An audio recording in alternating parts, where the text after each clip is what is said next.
Okay guys, welcome back to the channel. Debuting a new shirt that I just made myself. Not too bad, huh? It's all in the buttons, guys.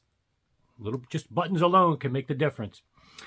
Anyway, you're not here for apparel talk. You're here to talk about things like the GR Research NXtremes. It's been a while since I addressed these, right? And for good reason. They've been serving me quite well for over a year. I got past the initial supply chain issues, assembly issues, and some defective drivers. The ones that I've had now have now lasted over a year.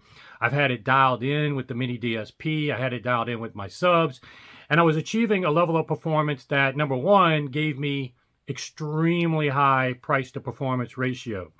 Then, on another metric of comparing this to all the cost no object systems I go to see, I didn't come back wanting for anything. Certainly every system I visit, has strengths in certain areas that I like better or potentially better if I had it in this room with the advantages I have here.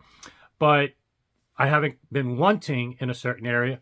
But guess what? You always are wanting to improve. You're always are wanting to see if you can take it to that next level. And anecdotally speaking, when people come in, they're echoing some of the things that I just said. Price to performance ratio off the charts, comparison to things that they hear at the price no object was equally good. But I wanted more. And there's very few people that I trust to help me get more in this hobby. And you've seen some on the channel like Steve McCormick, and people I've trusted for many years. And there's also people I've met in the past couple of years that immediately stand out as people I know I can trust and know more than me in certain areas. And those are the relationships I like to form. Not that you have to know more than me for me to form a relationship, but there's a lot of BS artists out there. And like I've said, especially YouTube and the forums are just filled with all of these guys. I don't call out any of these people. Again, as long as they don't mention my name, I'm not going to mention theirs. But and I don't ever tell you not to watch other channels, because you're probably asking yourself, well, how do you know who to trust in your journey? And some of it is going to be trial and error. You're going to make mistakes along that way. But as long as you just have an IQ above room temperature, guys, I think I encourage you to watch all the other YouTube channels, all the forums, and over time digest. Don't immediately fall for whatever they say. Get to know their track record. What do they do? What has panned out? Did they ever review a piece of equipment that echoed what you thought that you did hear yourself? Get to know which person may hear ear to ear with you. And that will help you along in your journey. And for me, one person that I met in the past year that really impressed me was JR with WallyTools and WAM Engineering. And that's on the vinyl side, which really has nothing to do with me, you would think. But he does more than that. That's what the WAM Engineering side. It's not the WallyTools are all the analog. And you'll see in that video I did with his seminar how meticulous he is at that level in vinyl. But he's also that meticulous in almost everything he does, and especially in subwoofer setup, particularly doing the swarm method and having Clio measurement tools, which are more pro tools to do measurements in room and suggest improvements. And I thought while he was in town, it would be great to have him over. Number one, to let him see from a totally digital perspective certain things that he may not have seen or heard in the digital sphere with EQ that may help him as well. It could be a collaboration as well of vinyl meeting digital. And so let's talk about that aspect first.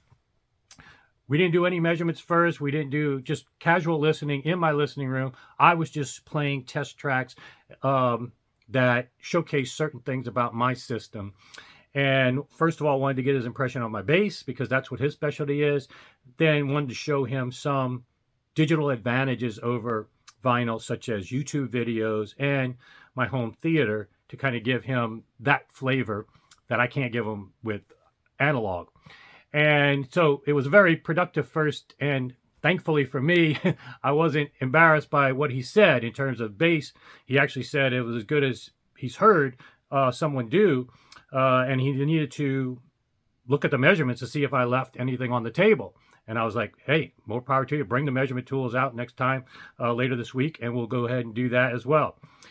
Then I showed him YouTube videos, and that was pretty rewarding for me to see him hear YouTube videos on a system like this, where the words that came out of his mouth were, that's the first time I've heard these things on anything other than AirPods.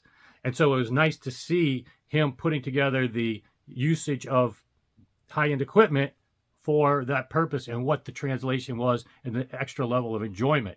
And then we did the home theater, and I did The Greatest Showman and Roger Waters' The Wall. And again, he had the same impression in terms of a multimedia experience, was among the best he's ever heard. But he did make one comment that, again, parlayed into things that I could improve here. And I trust his ears. And he said he thought that strings sounded tonally better on my home theater than on my 2-channel, which at first, if I didn't know his pedigree and his, everything that I trusted about him, I might have been like, what? I mean, I've got 5 different speakers. They're all going to have different pink noise and tonally should be off. But I was like, yeah, let's look at that as well. When you come back out to do the measurements, let's look at everything and see if I'm leaving anything on the table. And so sure enough, when he came back out, we started doing measurements. And one thing that was clear, and I'll probably put up some things, maybe I'll move over here so I can put some more diagrams up here and videos of him in the process. What we did when we ran the measurements, we found a couple things. Number one, let me back up a little bit.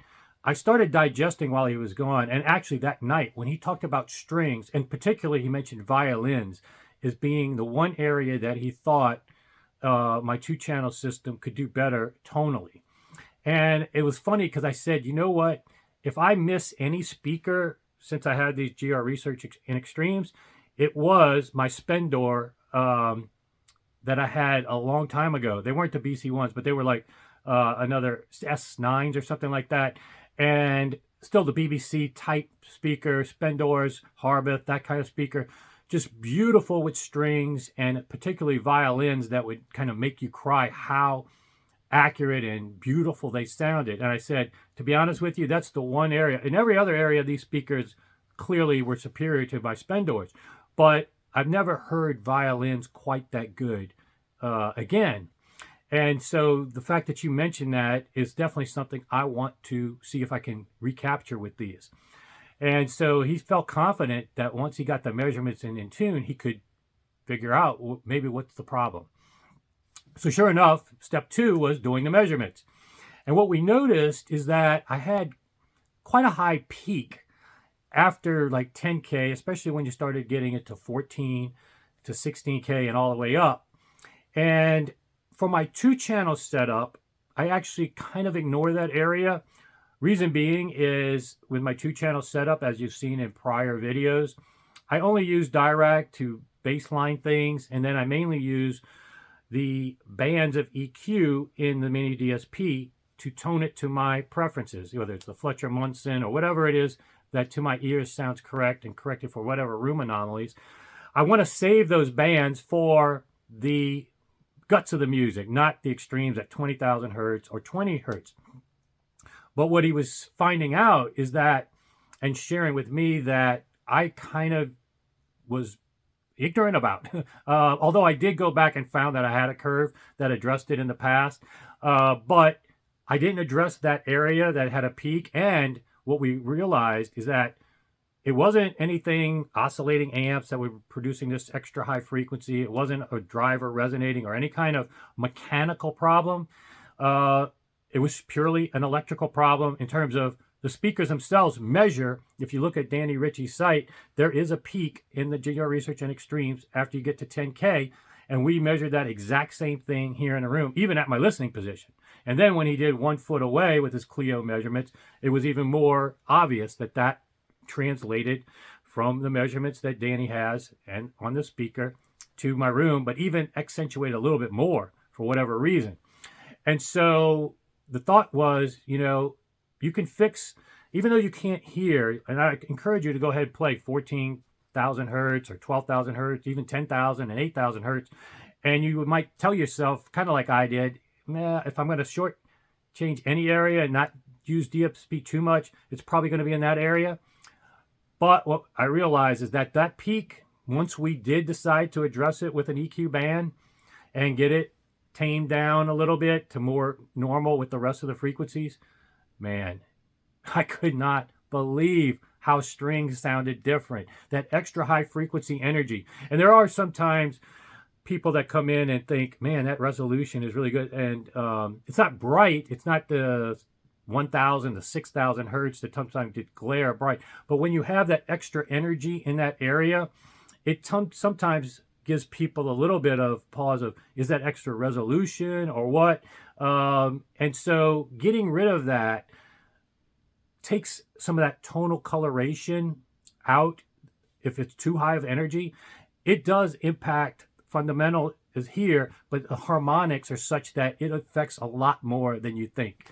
I'm still kind of mind-boggled how it affects almost every song I played after that. Not just strings mostly, but every song I had subtle things after making that change that were clear as day. And the great thing is I saved my curve before and after JR and I did this change. And so anybody that comes here, I can show them. It's not like we did room treatments and positioning things. Now, one thing I will share with you, well, a bunch of things I'm going to share with you, but two things. Number one, we showed with, and I'll put up the video here, that if you do have GR Research NXtremes and don't use EQ, another way that will definitely take out that hump after 10K is just that measurement alone implies that these speakers really shouldn't be listened to on axis. They should be listened to facing straight ahead, because as he took the mic off axis, simulating if we moved him off axis from the listening chair, that peak went away. And so without much impact elsewhere. So what that tells you, and we were playing pink noise real time and getting the measurements. So what this tells you is that there's more than one way to skin a cat. And the reason I didn't change the orientation to no toe in and listen off axis and use DSP instead, and this is very important, guys. This is why it's not being dogmatic. DSP is bad or room treatment is bad, setup's bad. One is better than the other. It's all nuanced for each individual situation. In my situation, and JR agreed, it's better to use DSP because if I change the toe in, then my first reflection point changes. Some of my other measurements in other areas are going to change, and my center imaging may change, which was already locked in perfect. That wasn't a problem. So just by addressing it with an EQ band, translated electrically exactly to the measurements as we brought it down in the measurements. And that's another important thing to remark that JR actually was kind of surprised by. He doesn't usually go into rooms where people have DSP because he's an analog guy. Mostly the rooms he goes into are analog. But I think what impressed him is how well the mini DSP and EQ translated changes in there, did translate to the measurements. And that doesn't always guarantee it. And there was one case where it didn't. But because of excess group delay and other issues, sometimes you can't EQ your way out of a problem, especially boosting stuff. But in our case, we just had to bring down stuff. And it translated perfectly with one exception. Then when we got to the bass, I had the same problem at the base, not really a problem, but the only thing electrically, measurement-wise, he could tell is that at the 20 to 25 hertz, it was a little boosted. It needed to be boosted a little bit. And then also at the crossover point, he would prefer it to be a little bit energy down. So that pretty much worked by doing each sub individually. We were doing DSP on each sub individually to get it a little more perfect. And one sub didn't respond to the DSP as I was doing it. We weren't getting a one-to-one change or even any change when I changed the DSP in the measurements. So that told us maybe we have that excess group delay problem at that area or whatever. The sub and the room are just too much overriding whatever we do electrically. But the other sub was working in terms of the changes. And by doing that, changing the crossover point slightly and the slope slightly, We're talking about on the magnitude, maybe 3 dB at most we were changing in ranges. But what really blew me away on top of that, and this is where his little experience even helped me, is that he suggested we put one subwoofer out of phase with the other. Now, I would have never done that. I would have never thought that would have worked because they're both facing the same way and they're both in phase with the main speaker. So you would think they're in phase together, right? Well, there is a little bit of angle to the rel sub versus this SVS, but we did it measurement-wise, real time, with pink noise playing, and with mini DSP. This is an indispensable tool. One thing that this proved to me, the one piece in my entire system I will never get rid of unless something better comes along from mini DSP with the same tools, is the mini DSP. It's indispensable. I mean, we were able to mute one channel, measure one, change the timing, change the crossover, all of this so fast. And in the case of the sub, getting back to that, we were able to invert the phase on there, on one, not the other, and see real-time measurements, how amazingly inverting the phase on one and not the other, putting them out of phase, was actually boosting frequencies just enough, about 3 dB, to do a little bit better in the bass, performance-wise, at least in terms of flat, it sounded better. And so I would have never thought to try that with the Pro Tools that he had, the Clio measurement system, to do it real time, and the mini DSP to adjust it. Truly amazing and powerful. And the collaboration of mini DSP, my digital and DSP experience, and his measurement tools, and our combined experience of using these together really created, with just 2 minor changes, mostly at the extremes. We did a little bit in the other areas, but the main things that I addressed were at the very frequency extremes that I kind of neglected with my EQ bands in the past. So the ironic takeaway, guys, is that not DSP is wrong. If anything, me, Mr. DSP, was not using it enough. And so that was a little bit almost embarrassing, that I was like, man, why did I leave that untouched and think it didn't matter? It really did matter. And so that's what I want to share with you. If I learned something myself, I want to share it with you guys. Maybe you guys already know, oh, that was not smart to not address that peak in the GR Research NXtremes. But like I said, throughout this hobby, you're never going to be all-knowing. And there's always certain people you can learn from, and that's what you want to seek out in this hobby. Hopefully you're gaining some stuff from me. I encourage you to listen again to all people out there. And like I said, if you got an IQ over room temperature, you'll be able to figure out who can really help you or not. And I'm going to have some interviews in the future with JR so he can echo some of these same things. And some other. Okay, guys, let me jump in real quick because I wrapped up prematurely. Want to tidy up some loose ends I mentioned in this video. Number one being, remember when I said he thought the home theater was more tonally accurate than the 2-channel? And why does that now make perfect sense in hindsight? Well, my home theater is using a totally different Dirac product, my surround sound processor, and it covers everything from 20 hertz to 20,000 hertz. I don't do the level of minute detail of EQing after Dirac like I've shown you with the mini DSP with my 2-channel. And in the long run, I think what I did is better. And like I said, I was definitely at a super high level already, but it now explains, because Dirac with the surround sound processor was already addressing that bump that the GR Research NXtremes had, that I thought I could get away with not applying DSP to at all in my 2-channel setup. And so, again, the other takeaway, that probably another tangent that'll be a future video, is the importance, as I've shown before, of using a variety of music. Certain music may sound better with that extra bass energy that I had in my 2-channel. And as I'm going back through my tracks, re-listening to everything, almost every track now in hindsight sounds better. But now I remember why I had a curve at one point addressing that high frequency energy, but I didn't, because John Mayer, some of his songs, I remember being, Gravity, I think is one of them.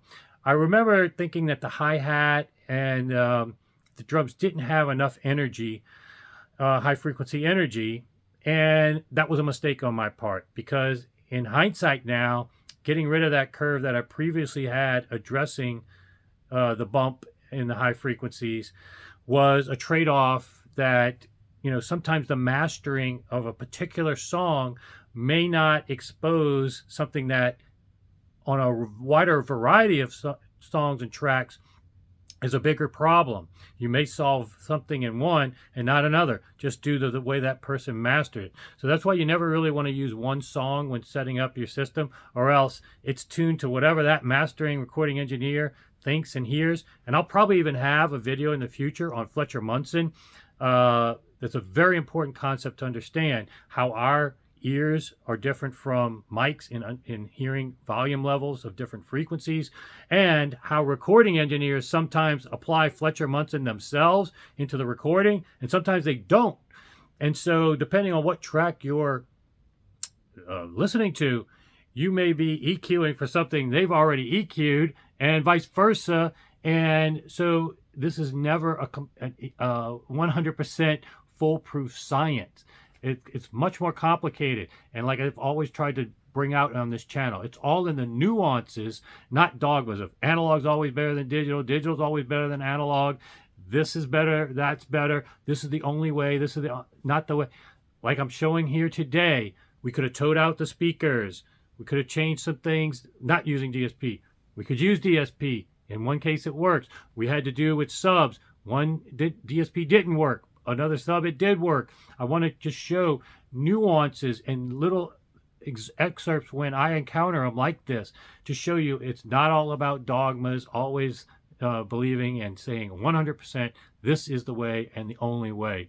So I wanted to make sure to tidy up that little bit. I'll try to have an interview with JR. It was just 12-hour days he'd have with several other clients this week. It was like 10:30 at my house when we wrapped up. He was getting calls from his family. I didn't want to impose on doing an interview, but he definitely wants to potentially do a Zoom interview in the future where we can talk about this and many other topics that he's pivoting to, focusing on, like swarm setup and his Clio measurement system, helping people. He definitely helped me, so kudos to him.